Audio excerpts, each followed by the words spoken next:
Hello there, welcome. So we live in a time where science, technology and medicine is the most advanced it's ever been in human history, and we have access to a body of knowledge and the internet that we never did before, which means that in theory we should be living longer and healthier than we ever have.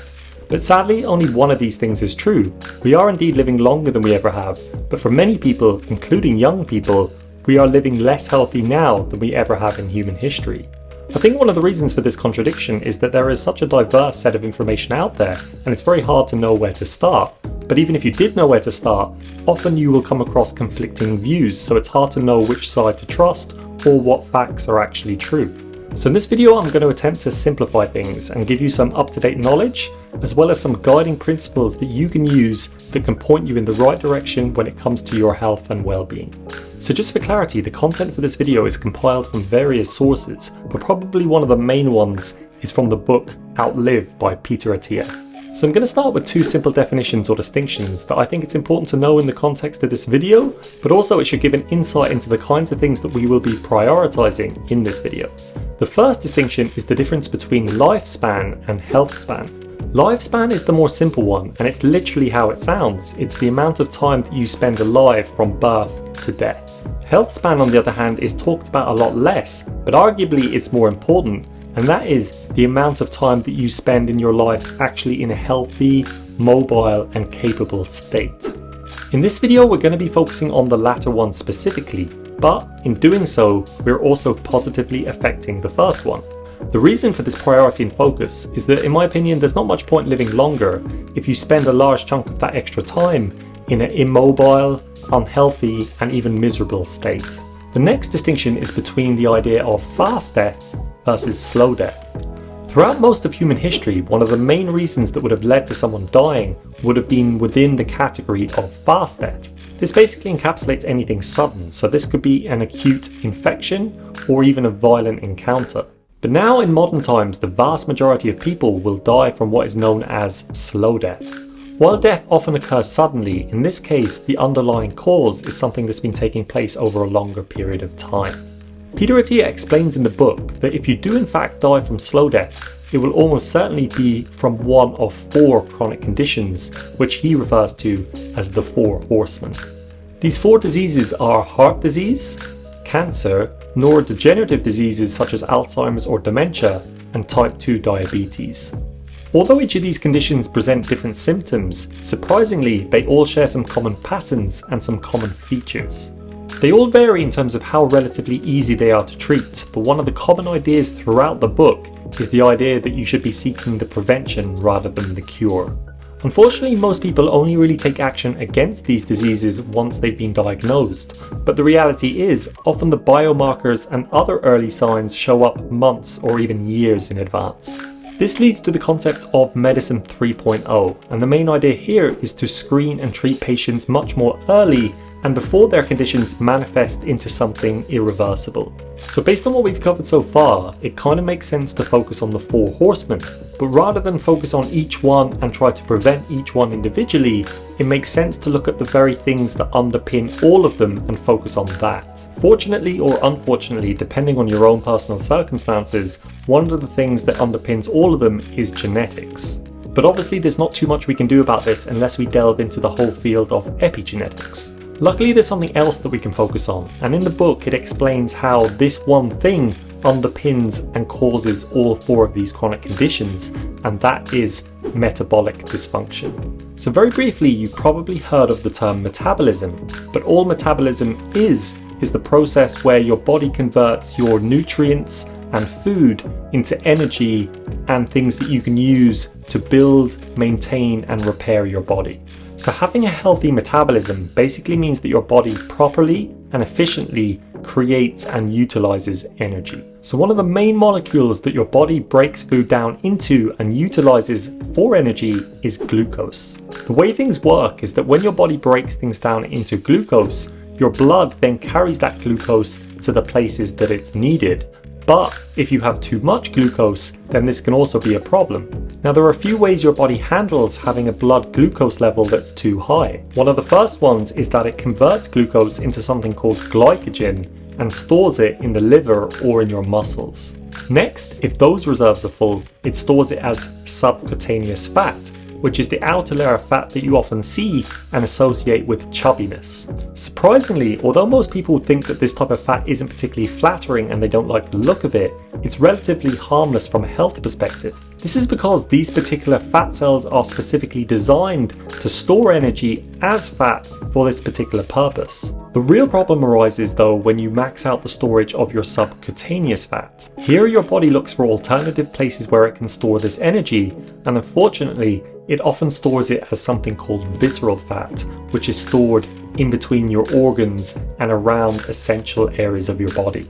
This type of fat is the most dangerous, and it's not really supposed to be stored in this way, and it often leads to inflammation and many chronic conditions. Also, another thing that tends to happen when you've reached the capacity of all other fat stores is that your body tries to squeeze more fat into muscle cells, but unfortunately this has the negative effect of reducing your body's ability to absorb glucose. To counter this lower glucose absorption rate, your body compensates by producing more and more insulin over time. This then causes a knock-on effect where your body tries to adjust to the higher levels of insulin in your system. Over time, this adjustment becomes something that is called insulin resistance. The thing about insulin resistance is that it's one of the main things that gives rise to all four of the conditions I've mentioned earlier, and metabolic dysfunction as a whole.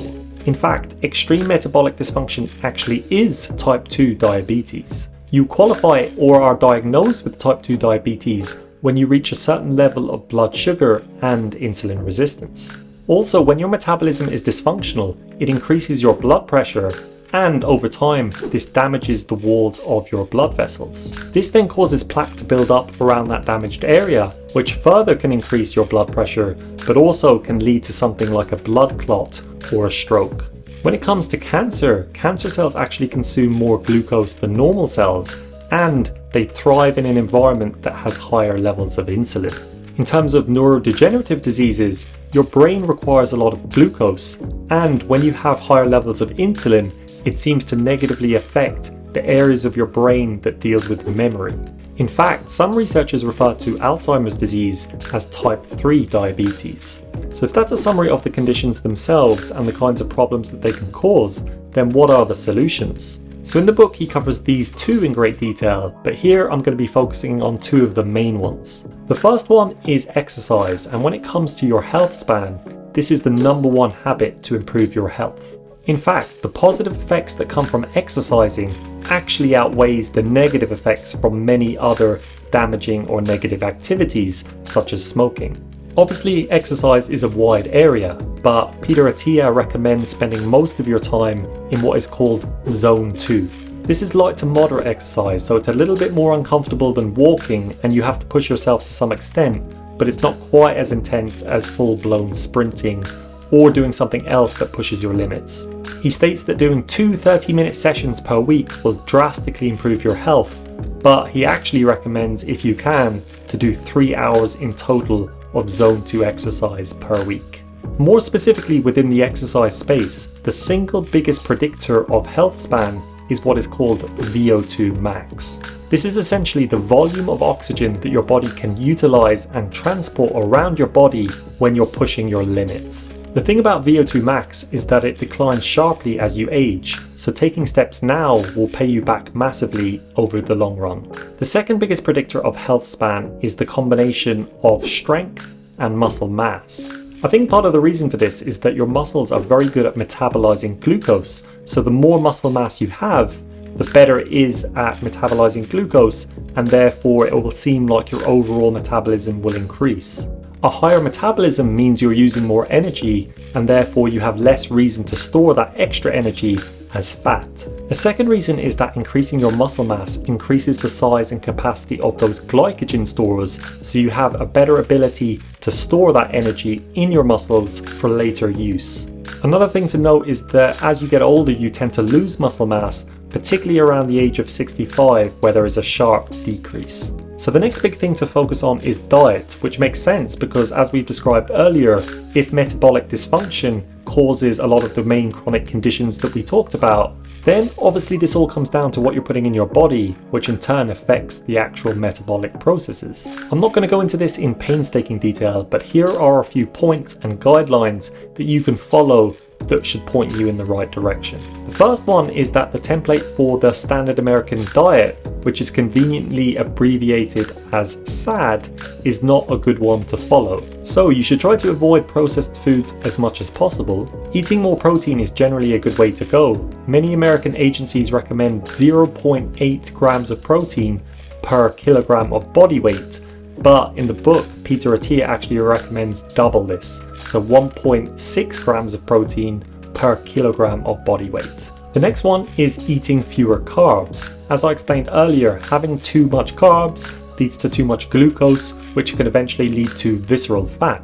Because your body desperately tries to hold on to carbs as much as possible, instead, replacing carbs with high levels of protein makes sense, because if you actually take in too much protein, your body just excretes that excess. The next one is the importance of fats, which is a very important component in your diet. A good template to follow if you're looking to maximize your health, as it's been shown time and time again in research and studies, is to follow the Mediterranean diet. This consists of high levels of healthy fats, decent levels of protein, and relatively low levels of unhealthy carbs. So when you combine a healthy diet with exercise, it will massively increase your health span. Now, just if you're curious, it turns out that out of the two, exercise is actually more important and more impactful when it comes to your health span and longevity. Two of the other areas that are very important when it comes to health span that I haven't really covered are sleep and emotional health.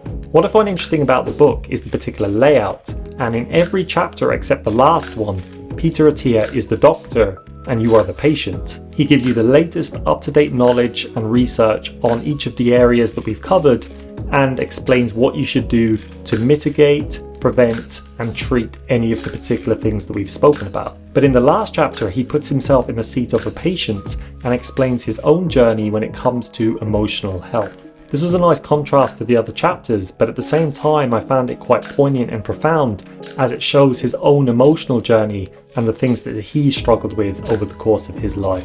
So if you're curious and you want to improve your own health and well-being, or try and live as long and healthily as possible, then I definitely recommend checking out the book Outlive. So if you enjoyed this video, then feel free to subscribe.